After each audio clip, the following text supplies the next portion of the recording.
It was inappropriate, it was improper for the president to demand an investigation into a political opponent. It would undermine our Ukraine policy, and it would undermine our national security.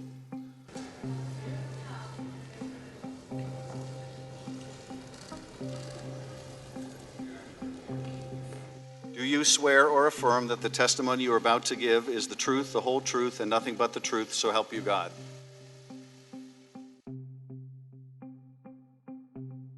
I believe what I found unusual or different about this call was the president's reference to specific investigations. I was concerned by the call. What I heard was inappropriate, and I reported my concerns to Mr. Eisenberg.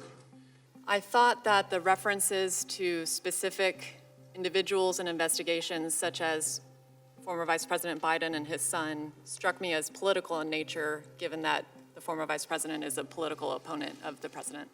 It is improper for the President of the United States to demand a foreign government investigate a U.S. citizen and a political opponent. It was also clear that if Ukraine pursued an investigation into the 2016 elections, the Bidens and Burisma, it would be interpreted as a partisan play. This would undoubtedly result in Ukraine losing bipartisan support, undermining U.S. national security, and advancing Russia's strategic objectives in the region.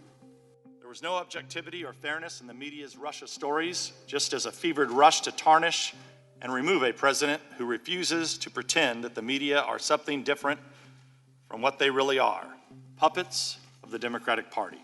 What was the full extent of Ukraine's election meddling against the Trump campaign? Why did Burisma hire Hunter Biden? What did he do for them? And did his position affect any U.S. government actions under the Obama administration? What are the whistleblowers' political biases and connections to Democratic politicians? What agency was this individual from?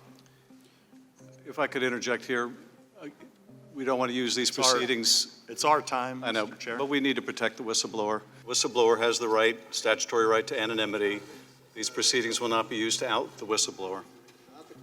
Mr. Vindman, you testified in your deposition that you did not know the whistleblower. Ranking member, it's Lieutenant Colonel Vindman, please.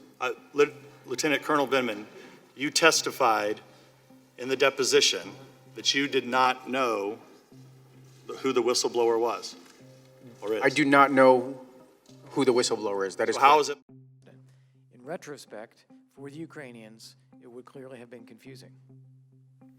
In hindsight, I now understand that others saw the idea of investigating possible corruption involving the Ukrainian company Burisma as equivalent to investigating former Vice President Biden. I saw them as very different, the former being appropriate and unremarkable, the latter being unacceptable.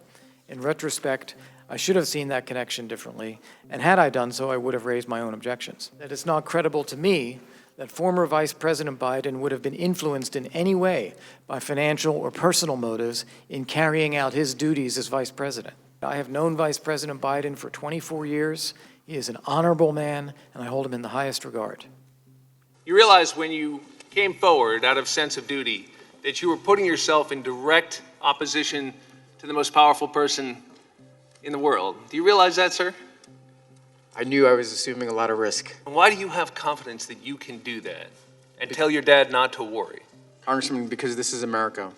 This is the country I've served and defended, that all of my brothers have served, and here, right matters. Thank you, sir. Yield back.